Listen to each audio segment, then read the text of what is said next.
ಚಿಂಚ ಪಾನಕ. ಚಿಂಚ ಅಂದ್ರೆ ಹುಣಸೆ ಹಣ್ಣು. ಆಯುರ್ವೇದದಲ್ಲಿ ನಾವು ಇದನ್ನ ಸಂಸ್ಕೃತದಲ್ಲಿ ಚಿಂಚ ಅಂತ ಕರಿತೀವಿ. ಈ ಹುಣಸೆ ಹಣ್ಣನ್ನ ನಾವು ಅಡಿಗೆಗೆ ಬಳಸಿರ್ತೀವಿ, ಇಲ್ಲ ಅಂತಂದ್ರೆ ಚಟ್ನಿಗೆ ಒಂದ್ ಸ್ವಲ್ಪ ಹಾಕಿರ್ತೀವಿ. ಅದನ್ನ ಬಿಟ್ರೆ ಈಗ ಸಾಕಷ್ಟು ಜನ ಹುಣಸೆ ಹಣ್ಣು ಬದಲು ಟೊಮೆಟೊ ಆ ರೀತಿ ಉಪಯೋಗಿಸೋದನ್ನ ಶುರು ಮಾಡಿದ್ದಾರೆ. ಈ ಟೊಮೆಟೊನಲ್ಲಿ ಪಿತ್ತ ಹೆಚ್ಚಾಗುವಂಥದ್ದು ಕ್ವಾಲಿಟೀಸ್ ಇದ್ರೆ, ಈ ಹುಣಸೆ ಹಣ್ಣಲ್ಲಿ ಕಫವಾತ ಎರಡನ್ನೂ ಬ್ಯಾಲೆನ್ಸ್ ಮಾಡುವಂತಹ ಕ್ವಾಲಿಟಿ ಇರುತ್ತೆ. ಅಷ್ಟೇ ಅಲ್ಲ, ಇದು ನಮ್ಮ ಹೃದಯಕ್ಕೆ ಕೂಡ ಒಳ್ಳೆಯದು. ಸೊ ಹೃದಯ ಸಂಬಂಧ ಕಾಯಿಲೆಗಳನ್ನು ಕಂಟ್ರೋಲ್ ಮಾಡುತ್ತೆ. ಅದರ ಜೊತೆಗೆ ಯಾವನ ಇನ್ಫೆಕ್ಷನ್ಸ್ ಇದ್ರೆ, ವೂಂಡ್ಸ್ ಇದ್ರೆ, ಡಿಹೈಡ್ರೇಷನ್ ಇದ್ರೆ, ಹೀಗೆ ಸಾಕಷ್ಟು ಅದು ತನ್ನದೇ ಆದ ಒಳ್ಳೆ ಕ್ವಾಲಿಟಿನಲ್ಲಿ ನಮ್ಮ ದೇಹಕ್ಕೆ ಪೋಷಣೆ ಕೊಡ್ತಾ ಹೋಗುತ್ತೆ. ಸೊ ಈ ಪಾನಕ, ಈ ಚಿಂಚ ಪಾನಕನ ಮಾಡೋದು ಹೇಗೆ ನೋಡೋಣ ಬನ್ನಿ. ಚಿಂಚ ಪಾನಕ ಬೇಕಾಗಿರುವ ಸಾಮಗ್ರಿಗಳು: ನೆನೆಸಿದ ಹುಣಸೆ ಹಣ್ಣು, ಬೆಲ್ಲ, ಕಲ್ಲು ಸಕ್ಕರೆ ಪುಡಿ, ಜೀರಿಗೆ ಪುಡಿ, ಸೈಂಧವ ಉಪ್ಪು. ಈ ಹುಣಸೆ ಹಣ್ಣನ್ನ ಒಂದು 3 ಗಂಟೆ ಟೈಮ್ ಇದನ್ನ ನೆನೆಸಿದೆ. ಸೊ ಈ ನೆನೆಸಿರೋಂಥ ಹುಣಸೆ ಹಣ್ಣನ್ನ ನಾವು ಇದರ ರಸನ ತೆಕ್ಕೊಂಡು ನಾ ಇದನ್ನ ಮಿಕ್ಸಿ ಜಾರ್ಗೆ ಹಾಕೋತೀನಿ. ಈ ಹುಣಸೆ ಹಣ್ಣಿನ ನೀರಿಗೆ ಅರ್ಧ ಚಮಚ ಅಷ್ಟು ಬೆಲ್ಲದ ಪುಡಿ ಮತ್ತೆ ಕಲ್ಲು ಸಕ್ಕರೆ. ಇಲ್ಲಿ ಸಕ್ಕರೆನ ಉಪಯೋಗಿಸ್ತಾ ಇಲ್ಲ, ಯಾಕಂದ್ರೆ ಸಕ್ಕರೆ ಹೀಟ್ ಆದ್ರೆ ಕಲ್ಲು ಸಕ್ಕರೆ ದೇಹಕ್ಕೆ ತಂಪು ಮಾಡುತ್ತೆ.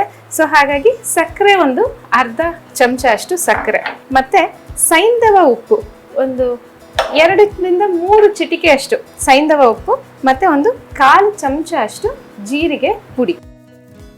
ಇದಿಷ್ಟನ್ನು ಸೇರಿಸ್ಕೊಂಡು ಇದನ್ನ ಒಂದ್ಸಲ ಗ್ರೈಂಡ್ ಮಾಡ್ಕೊಳ್ಳೋಣ. ಈಗ ಈ ರೀತಿ ತಯಾರಾಗಿರುವಂತಹ ಈ ಚಿಂಚ ಪಾನಕನ ಒಂದು ಲೋಟಕ್ಕೆ ಬಗ್ಗಿಸ್ಕೊಳ್ಳೋಣ. ಇದೊಂದು 50 ml ಲೋಟ. ಸೊ ಈ 50 ml ಅಷ್ಟು ನಾವು ಪ್ರತಿನಿತ್ಯ ಕುಡಿತಾ ಹೋಗೋದ್ರಿಂದ ನಮ್ಮ ದೇಹಕ್ಕೆ ಡಿಹೈಡ್ರೇಷನ್ ಅನ್ನು ಕೂಡ ದೂರ ಮಾಡುತ್ತೆ. ಅಷ್ಟೇ ಅಲ್ಲ, ಈ ಸಮ್ಮರ್ ಅಥವಾ ಈ ಬೇಸಿಗೆಯ ಧಗೆ ಏನಿದೆ ಅದರಿಂದ ಈ ಸುಸ್ತು ಅದೆಲ್ಲದರಿಂದ ಆಚೆ ಬರೋದು ಕೂಡ ಸಹಾಯ ಮಾಡುತ್ತೆ. ಇದನ್ನ ನೀವು ಮಾಡಿ ಇಟ್ಕೋಬಹುದು. ಇದರಲ್ಲಿ ಹುಣಸೆ ಹಣ್ಣು ರಸ ಇರೋದ್ರಿಂದ 1 ವಾರವರೆಗೂ ಇದು ನಿಮಗೆ ಕೆಡೋದು ಇಲ್ಲ. ಇದನ್ನೇ ನೀವು ಕುದಿಸಿ ಪಾಕ ತೆಗೆದು ಇಟ್ಟಾಗ ನಿಮ್ಗೆ ಎಷ್ಟು ಬೇಕೋ ಅಷ್ಟಕ್ಕೆ ನೀರನ್ನ ಮಿಕ್ಸ್ ಮಾಡಿ ಕೂಡ ನೀವು ಇದನ್ನ ಕುಡಿತಾ ಹೋಗ್ಬೋದು. ಸೊ ಇದನ್ನ ನೀವು ಮನೆಯಲ್ಲಿ ಮಾಡಿಡಿ, ನೀವು ತಗೊಳ್ಳಿ. ಮಕ್ಳಿಗೂ ಅಷ್ಟೇ, ಈಗ ಸ್ಕೂಲ್ ರಜಾ ಇರುತ್ತೆ. ಸೊ ಅವರು ಆಟದಲ್ಲಿ ತುಂಬಾನೇ ಅಂದ್ರೆ ಆಟ ಅಂತ ಇದರಲ್ಲಿ ನೀರು ಕುಡಿಯೋದು ತಪ್ಪಿಸಿರ್ತಾರೆ. ಅವ್ರಿಗೂ ಕೂಡ ಇದನ್ನ ಕುಡಿಯಕ್ಕೆ ಕೊಡಿ. ರುಚಿನೂ ಚೆನ್ನಾಗಿರುತ್ತೆ, ಹಾಗೆ ದೇಹಕ್ಕೂ ಕೂಡ ಒಳ್ಳೆಯದು. ಕಫ ವಾತನು ಕಂಟ್ರೋಲ್ ಮಾಡೋಕ್ಕೂ ಸಹಾಯ ಮಾಡುತ್ತೆ. ನಿಮಗೆ ಯಾವುದೇ ರೀತಿ ಕಾಯಿಲೆಗಳು ಈ ಸಮ್ಮರಲ್ಲಿ ಬರ್ದಲೇ ಇರೋ ಹಾಗೆ ನಿಮ್ಮನ್ನ ಕಾಪಾಡುತ್ತೆ. ಬಿಸಿಲಿನ ಧಗೆಯಲ್ಲಿ ತುಂಬ ದೇಹ ಒಣಗುವಂಥದ್ದು, ತಲೆ ತಿರುಗುವಂಥದ್ದು, ಹಾಗೆ ಸುಸ್ತಾಗುವಂಥದ್ದು ಸಾಮಾನ್ಯ. ಸೊ ಅಂತಹ ಸಮಸ್ಯೆಗಳು ಬಂದಲ್ಲಿ ಬರದೇ ಇರೋ ಹಾಗೆ ತಡೆಯೋದಕ್ಕೆ ಸಮೇತ ಈ ಚಿಂಚ ಪಾನಕ ಏನಿದೆ ಇದು ಸಹಾಯ ಮಾಡುತ್ತೆ.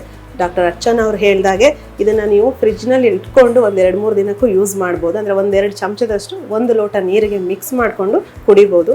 ಅಥವಾ ಇನ್ನೂ ಜಾಸ್ತಿ ಏನಾದರೂ ದಿನ ಇಡಬೇಕು ಅನ್ನೋದಿದ್ರೆ ಇದನ್ನು ಪಾಕ ಮಾಡಿ ಇಟ್ಕೊಂಡ್ರು ಸಮೇತ ನೀವು ಒಂದು 15 ದಿನ 20 ದಿನ ಅದನ್ನು ಯೂಸ್ ಮಾಡ್ಬೋದು. ಸುಮ್ಮನೆ ಅಂಗಡಿ ಹೋಗಿನೋ ಯಾವುದ್ಯಾವುದೋ ಏರೇಟೆಡ್ ಡ್ರಿಂಕನ್ನು ಕುಡಿದು ನಿಮ್ಮ ಆರೋಗ್ಯನ ಹಾಳು ಮಾಡ್ಕೊಳ್ಬೇಡಿ. ಮನೆಯಲ್ಲೇ ತಯಾರಿಸಿದಂಥ ಈ ಥರದ ಬೇಸಿಗೆಯ ಪಾನನ ನೀವು ಉಪಯೋಗಿಸ್ಕೊಂಡು ನಿಮ್ಮ ದೇಹನ ನೀವು ಕಾಪಾಡ್ಕೊಳ್ಬೋದು.